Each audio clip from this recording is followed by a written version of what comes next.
Okey. So saya ada tertanya-tanya lah. Pertama sebab saya pernah baca satu artikel ni.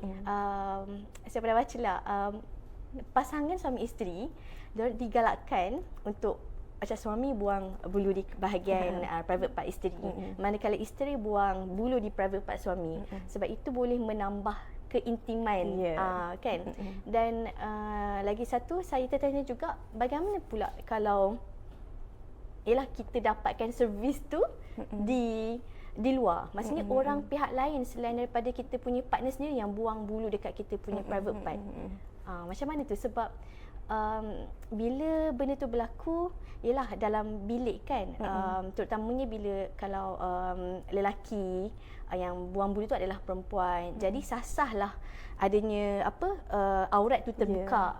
Jadi bukankah itu dah macam berduaan dalam bilik dengan aurat terbuka dah boleh menimbulkan macam fitnah halwat. Dan termasuk juga perempuan sesama perempuan, kerana aurat perempuan sesama perempuan pun adalah di antara pusat sehingga lutut. Jadi mungkin Puan Ika boleh jelaskan sikit. Okey, untuk soalan Dr. Bina ni sebenarnya agak hardcore. Okey, dia lagi sensasi, betul tak? Okey, mendatangkan sensasi. Okey, jadi itu sebab yang pertamanya saya nak bercerita sikit mengenai sektor hair removal ni sendiri. Okey, kebanyakan untuk masa yang sekarang kita tahu untuk hair removal ni bukan sesuatu yang orang duk sebut-sebut untuk kepentingan dia. Jadi orang tak tahu apa kepentingan hair removal ni sendiri. Jadi diorang lebih memilih untuk buat secara bersendirian. Okey. Tapi dengan adanya pusat hair removal yang secara muslimah, jadi untuk kaum-kaum perempuan boleh untuk datang ke pusat muslimah ni lah untuk buat hair removal ni. Okey. Tapi untuk soalan Dr. Bina tadi tu, macam mana aurat sesama perempuan dengan perempuan? Okey. So saya jawab ataupun saya boleh katakan kita ikut pada apa tujuan dia. Okey, kebanyakannya orang yang contohnya pregnant, sedang mengandung. Okey, seperti yang kita tahu, untuk buang hair removal di tempat private part digalakkan untuk orang yang pregnant. Okey, sebabkan dia nak buat proses kelahiran nanti untuk memudahkanlah. Okey, jadi bila orang yang mengandung ni, dia agak susah untuk buat sendiri. Okey, perut dah besar. So macam mana dia nak buat sendiri? Okey, boleh buat dengan bantuan suami. Tetapi ada juga orang yang tak bersesuaian dengan bercukur sahaja. Memerlukan banyak metod yang lain. Maksudnya dia kena cuba.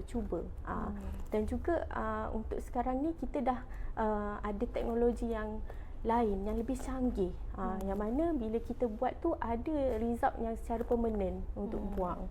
Okay?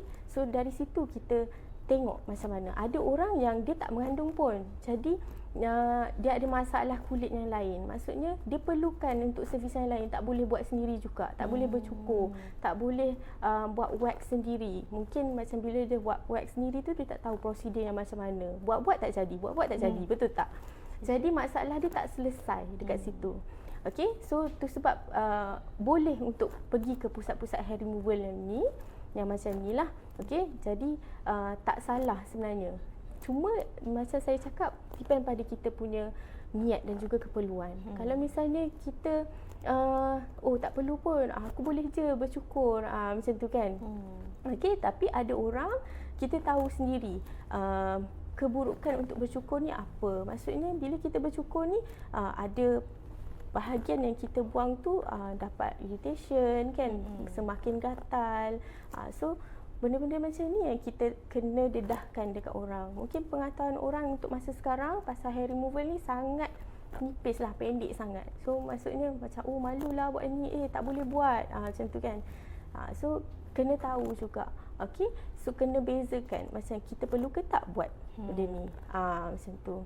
So kalau kebanyakan untuk pelanggan yang memerlukan servis hair removal ni, semua ada masalah yang mana tak boleh bercukur. Bila bercukur tu mendatangkan kesan pada kulit, mengubah kulit tu menjadi lebih teruk.